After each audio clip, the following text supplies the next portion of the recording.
I'm going to tell you a very special story.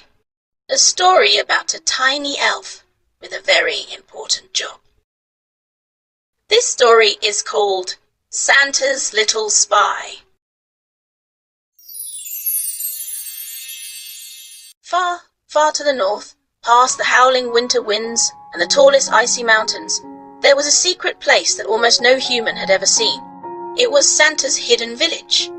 Snowflakes fell gently from the sky like tiny bits of glitter. The snow on the ground sparkled as if it was made of millions of tiny diamonds. Candy cane lampposts glowed with warm golden light, and little houses with red roofs and round windows lined the paths like a cozy storybook picture. The air smelled of hot chocolate, cinnamon, and fresh gingerbread.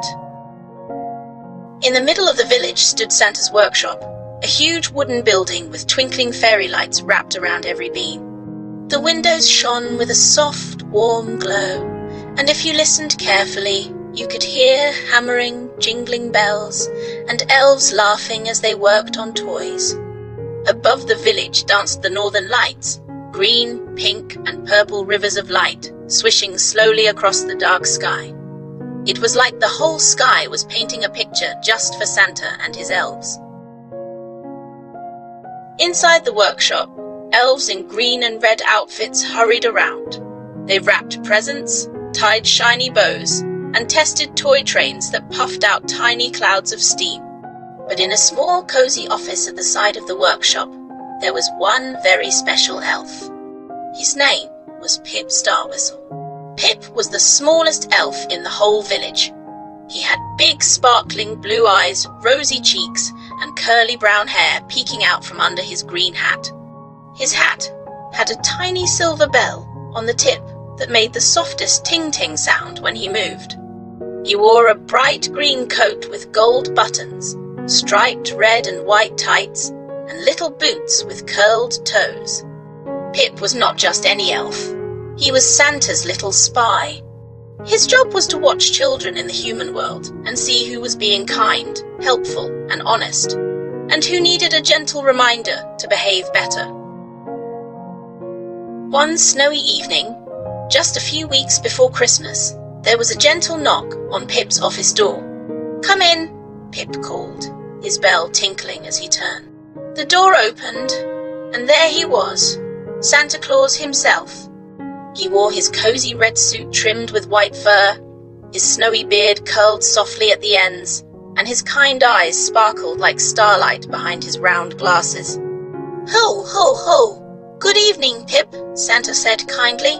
"I have a very important mission for you." Pip jumped off his stool. "For me, Santa? Really?" Santa nodded and stepped inside. "It's almost Christmas, and I need to know which children have been good and which children have been a little bit naughty." Santa's eyes twinkled. "I need my best little spy for this job." Pip stood as tall as he could. "I'll do my best, Santa. Where am I going this time?" Santa reached into his pocket and pulled out a glowing snow globe. Inside the globe, tiny lights shaped like houses and streets shimmered. "This time, Pip, you're going to the United Kingdom." "The United Kingdom?" Pip breathed. "That sounds magical." "Oh, it is," Santa smiled. "There are castles on hills, busy cities with red buses, cozy villages with stone cottages, and lots of children. You will visit parks, shops, and even restaurants. You must watch how the children behave. Are they kind?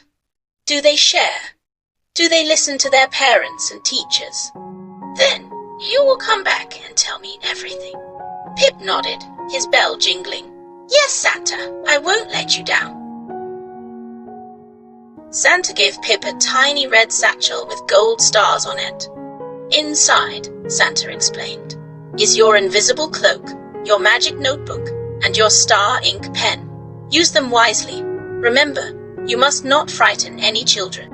You are there to watch, to learn, and sometimes to gently help."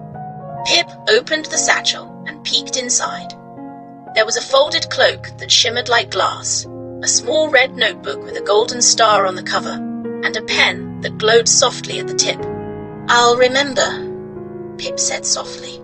Mrs. Claus popped her head around the door. She had kind eyes and flour on her cheeks from baking cookies. "Good luck, Pip dear," she said. "And don't forget to eat. Spying is hungry work." Everyone chuckled. Pip put on his satchel, marched to the village square, and climbed onto the back of a small, fast reindeer named Sprinkles. Sprinkles had a shiny silver harness and a nose that glowed pale blue. "Ready, Sprinkles?" Pip asked.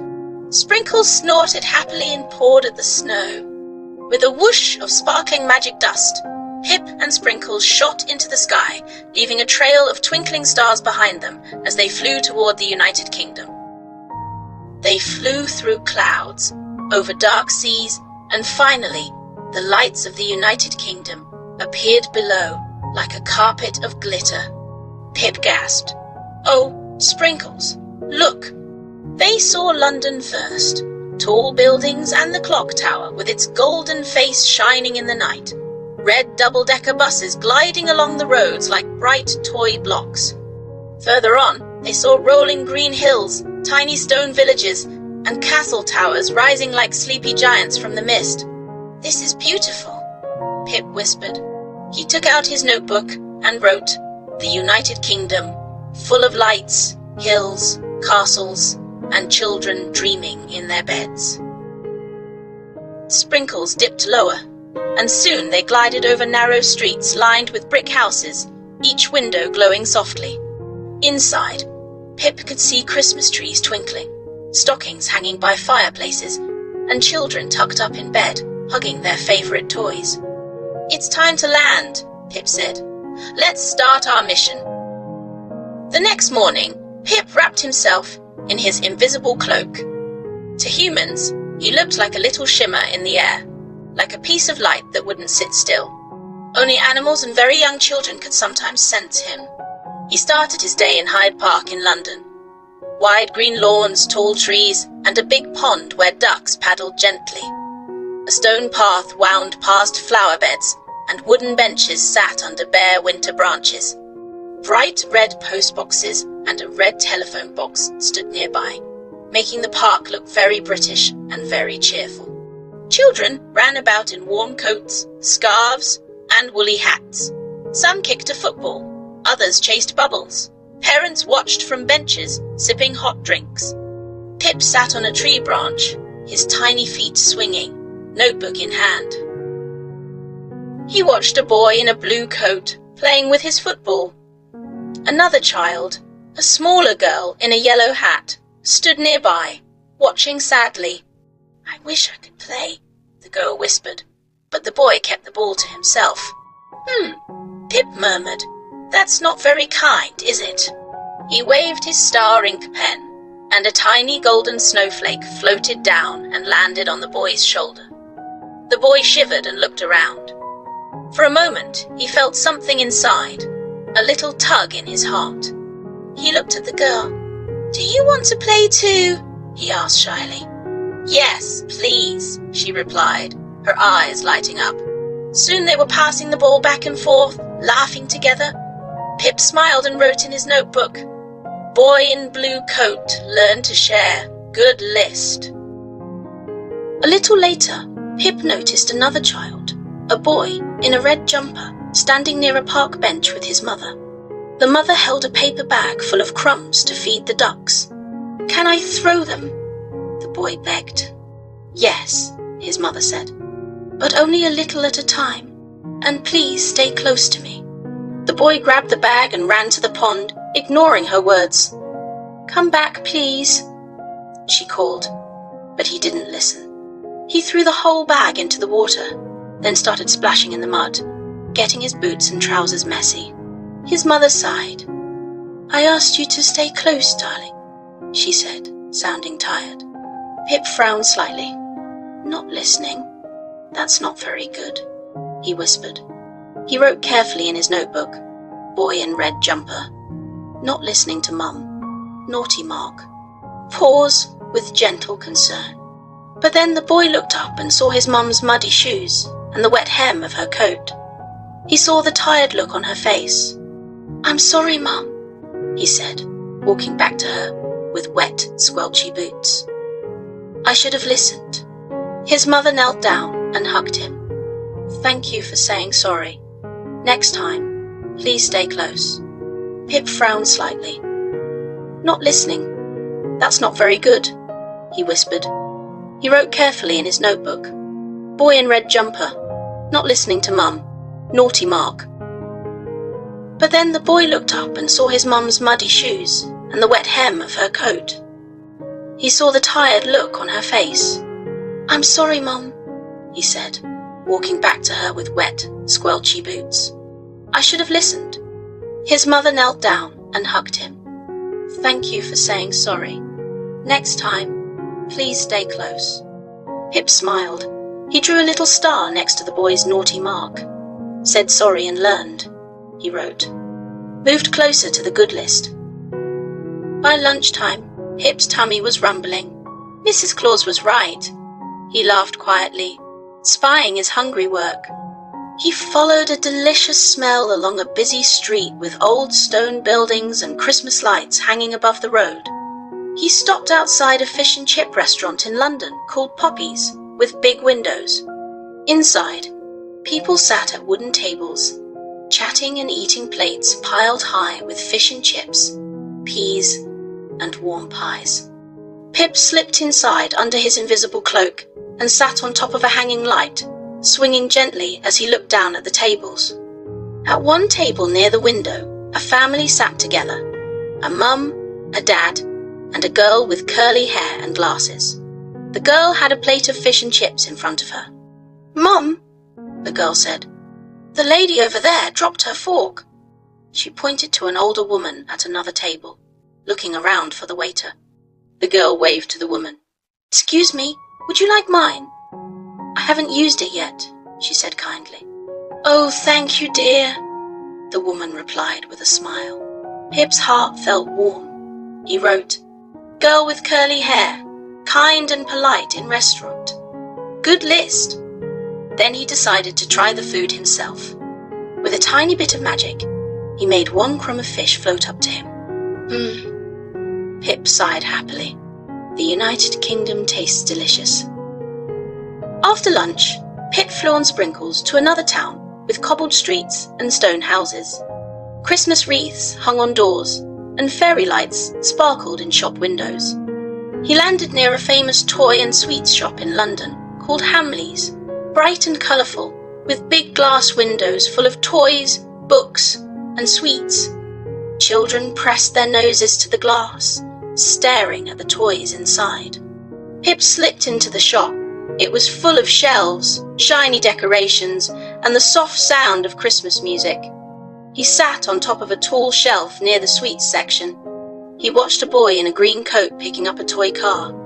"I want it! I want it! I want it!" the boy shouted, stamping his foot, even though his dad said quietly, "We can't buy that today, love." Pip winced. "That's not a happy way to ask," he whispered, making a tiny frown in his notebook. "Boy in green coat, shouting and stamping, naughty mark." Then Pip saw another child, a girl with dark hair in 2 braids, standing in the queue with her dad. In front of them was a younger boy, struggling to hold too many snacks. One packet fell to the floor. The girl stepped forward, picked up the packet, and handed it back. "Here you go," she said with a sweet smile. "Thank you," the younger boy said. Pip drew a big sparkly star. "Girl with braids, helpful in shop. Good list." He watched as the boy in the green coat finally stopped shouting. He took a deep breath and whispered, "Sorry, Dad. I'll choose something smaller." His dad smiled and hugged him. Pip added another note. Boy in green coat calmed down and made a better choice, moving toward good. As evening came, Christmas lights blinked on all over the town. Pip walked along a narrow street with terraced brick houses. Each house had a small garden wall, a front door painted a different colour, and fairy lights or lanterns glowing in the windows. Smoke curled from chimneys, and the smell of dinner floated into the cold air. Pip watched through one window as a boy helped his little sister with her homework. Through another, he saw a girl feeding her cat and then setting out a bowl of water for birds by the window. He wrote and wrote in his notebook, his hand almost tired. So many kind children, he thought happily. Santa will be pleased. But he also wrote down moments when children argued, shouted, or refused to help tidy up. He didn't do it to be unkind. He did it so Santa could help them learn and grow. Everyone makes mistakes, Pip whispered. The important thing is to try to do better next time. For his last stop, Pip and Sprinkles flew over a bigger UK city at night. Tall buildings shone with lights. A big river ran through the city, reflecting all the colours. Bridges with twinkling bulbs crossed the water. A giant wheel turned slowly, full of glowing pods carrying people high into the sky. Pip landed on a rooftop garden. There, he saw a girl sitting on a bench, wrapped in a warm coat and scarf, looking at the city below. Next to her sat her older brother. "I'm scared I'll be on the naughty list," she whispered. "Why?" her brother asked gently. "Because I got cross with Mum yesterday," she said sadly. "I shouted and slammed my door." Her brother nodded. "Everyone gets cross sometimes," he said. "But you said sorry, remember? And you helped tidy the kitchen today. I think Santa cares that we try to be kind, even after we mess up." Pip's eyes shone. "What a wise brother," he murmured, writing. "Brother, comforting sister, kind and understanding. Good list for both." "Maybe Santa has a little helper who sees all the good things too," the girl said quietly, looking up at the sky. Pip's heart fluttered. He waved his tiny hand, though she couldn't see him. "I do," he whispered. "I see the good things." At last, the stars shone brighter and the night grew deeper. Children all over the United Kingdom were tucked up in bed, dreaming under warm blankets. Streetlights glowed softly. The cities and towns seemed to whisper, "Good night." Pip's notebook was full. Some pages sparkled with stars for kindness and sharing. Others had little frowny faces where children had been rude or unkind. But next to many of those, Pip had added shining stars when they apologized or tried again. He climbed onto Sprinkle's back and patted his nose. "Home, please," Pip said gently, "back to Santa's hidden village." With a leap and a shower of silver snowflakes, Sprinkles flew up into the sky. The lights of the UK grew smaller below them, like tiny jewels on a soft, dark blanket. "Good night, children," Pip whispered to the world below. "Keep being kind. Keep trying your best. Santa's little spy is very proud of you." Soon, the northern lights appeared again, swirling and dancing in the sky like ribbons of color. Santa's hidden village came into view, tiny and bright beneath them. Sprinkles landed softly in the snowy square. The candy cane lampposts were still glowing. Smoke curled from chimneys. The elves were starting their morning shift at the workshop, rubbing their eyes and yawning. Pip slid off Sprinkles' back and patted him. "Thank you, Sprinkles," he said. "You were the best flying partner." Sprinkles gave a happy snort and trotted off toward the reindeer stables. Pip held his notebook close. It felt important and heavy, full of all the stories of the children he had seen. Pip hurried into Santa's cozy office. Santa sat in a big red armchair by the fire, a mug of hot chocolate in his hand. Mrs. Claus sat nearby, knitting a long red scarf. "Ho, ho, ho! Pip, you're back!" Santa said, setting down his mug. Pip ran forward and held out his notebook with both hands. "Here it is, Santa," he said proudly. "My report from the United Kingdom." Santa took the notebook gently and opened it. His eyes moved across the pages. Pip watched his face carefully. Sometimes Santa's eyes crinkled with joy when he read about a kind action. Sometimes he nodded seriously when he read about a naughty moment. "There are so many good children," Santa said at last, smiling warmly. "So many who share, help, say please and thank you, and say sorry when they make a mistake. Yes, Pip nodded. And even the ones who were naughty sometimes tried to do better afterwards. Mrs. Claus smiled. That's what matters, she said gently. No one is perfect, but when children try their best to be kind, that makes Christmas magic grow. Santa closed the notebook and placed it on his desk. With a wave of his hand, the notebook glowed bright gold, and the names inside floated up into the air like tiny glowing stars. Some stars shone a soft, steady gold. These were the names on the good list. Some stars flickered between gold and pale grey. These were the children who sometimes forgot to listen, or sometimes shouted, or sometimes did not share, but who could still choose to do better. Pip watched in awe. Santa gently guided the stars with his hand. These children, he said, pointing to the steady gold stars, have been very kind this year. Then he pointed to the flickering stars. And these children need a little extra help and love to remember how to behave well. Maybe they need to remember that someone is always watching with kindness, someone small with a little bell on his hat. Pip giggled and touched his bell. Ting ting, it chimed. At last, the stars floated back down into the notebook. Santa patted it and placed it safely on a shelf marked United Kingdom. You have done a wonderful job, Pip, Santa said. You have seen the good, the naughty, and the brave children who try again. Your list will help me choose gifts that bring joy and teach gentle lessons. Pip's heart felt full and happy. Thank you, Santa, he said. And so the elf returned to the hidden village, handing over the list of good and naughty kids. So little dreamers, now you know that if you want to shine on Santa's list, you just need to be kind, listen well, and try your best. Good night, little one.